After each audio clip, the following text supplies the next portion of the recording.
बंदौ गुरुपद पदुम परागा सुरुच सुबास सरस अनुरागा। जो सुमिरत सिद्धि होई गणनायक करिवर वदन।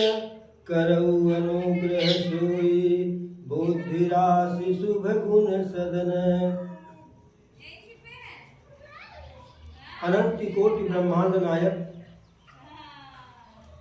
अकारण अपने भक्तों पे करुणा बरसाने वाले राघव सरकार के चरणों में नमन करते हुए आज श्री रामचंद्र की अमृत कथामयी परिचर्चा का तीसरा सत्र है। श्री राम की कथा वास्तव में अमृतमयी है। अगर इस नश्वर संसार में कुछ भी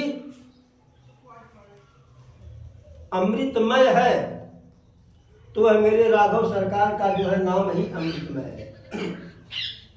प्रभु श्री राम के महिमा से भी अधिक है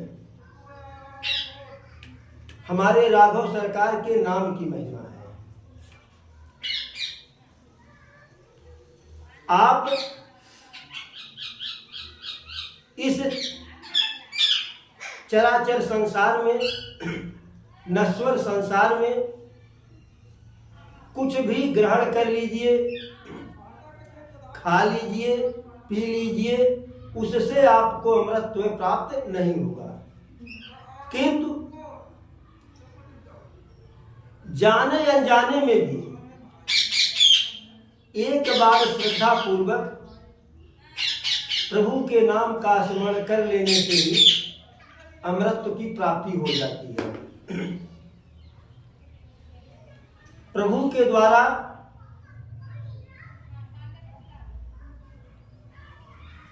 कुछ लोगों को मोक्ष प्रदान किया गया। राघव सरकार के द्वारा सीधे कुछ लोगों को ही मोक्ष प्रदान किया गया, किंतु प्रभु श्री राम के नाम के द्वारा पता नहीं कितने लोग, जिनकी संख्या जो है अगणित है, जिनको मोक्ष प्राप्त हुआ। प्रभु के नाम के अतिरिक्त कुछ भी अमृतमय नहीं है। कहा भी गया है,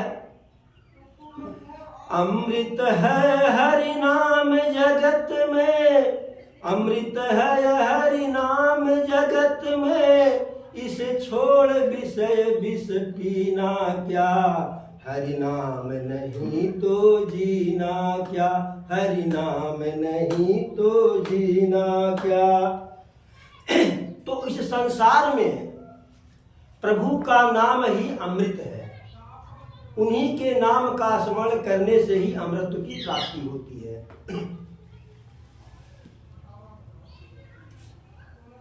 प्रभु के राम नाममय सरोवर में डुबकी लगाने मात्र से कल्याण हो जाता है। आप लोग एक सरोवर का नाम सुने होंगे, कैलाश मानसरोवर। वह मानसरोवर है, किंतु परम पूज्य गोस्वामी दास जी जिस कथा की रचना किए, जिस कथा को लिपिबद्ध किए, भाषाबद्ध किए, यह भी एक सरोवर है। वह मान सरोवर है तो यह मानस सरोवर है। मान सरोवर में डुबकी लगाने से मोती मिलता है। और इस मानस सरोवर में डुबकी लगाने से मोक्ष मिलता है, ईश्वर की कथा मिलती है, प्रभु की भक्ति मिलती है। वहां मोती मिलता है तो यहाँ संत समाज मिलता है। मान सरोवर में डुबकी लगाने पर,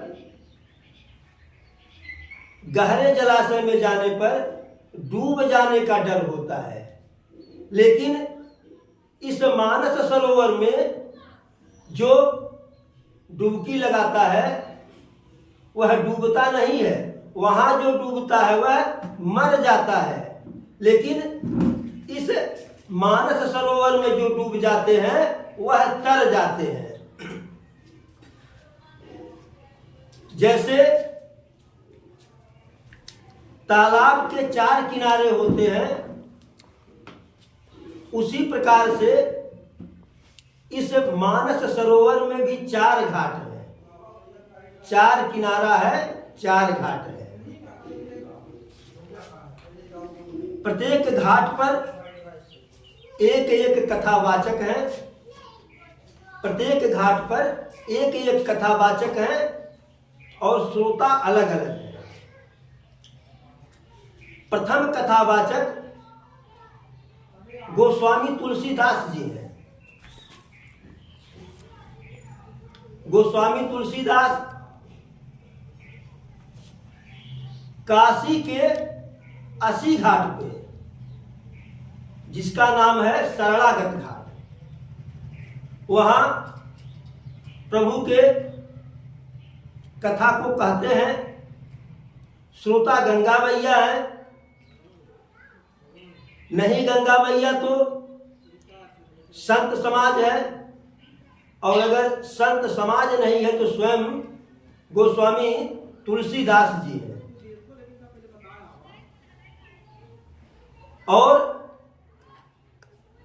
राम के कथा की महिमा के बारे में गोस्वामी तुलसीदास लिखते हैं, बुध विश्राम सकल जन रंजन, राम कथा कलि कलुष विभंजन, राम कथा कलि कामद गाई, सुजन सजीवन मूरि सुहाई। हमारे राघव सरकार की कथा, प्रभु श्री राम की कथा, बुध विश्राम सकल जन रंजन, पंडितों के लिए, विद्वानों के लिए विश्राम प्रदान करने वाली है। राम कथा कलि कलुष विभंजन, और इस कलयुग के सारे पापों को समाप्त करने वाली है, सारे पापों को नष्ट करने वाली है। राम कथा कलि कामद गाई, सुजन सजीवन मूरि सुहाई। इतने नहीं, प्रभु श्री राम जी की कथा कलयुग में कामधेनु गाय की तरह से है। जैसे कामधेनु गाय हमारे लिए फलदायी होती है, उससे आप जो भी मांगे, जो चाहे वह आपको प्रदान कर देती है, इसी प्रकार से राघव सरकार की कथा का अगर आप पान करते हैं, कथा को ग्रहण करते हैं, सुनते हैं, समझते हैं, तो आपकी कोई भी अभिलाषा जो है अपूर्ण नहीं होती है। सुजन सजीवन मूरि सुहाई, और सज्जनों के लिए यह कथा जो है, प्रभु श्री राम की कथा संजीवनी बूटी की तरह से है। तो ऐसे हमारे प्रभु श्री राम की ऐसी कथा है। राम की कथा से ही हमारा आपका सबका कल्याण होगा। जय हो प्रभु।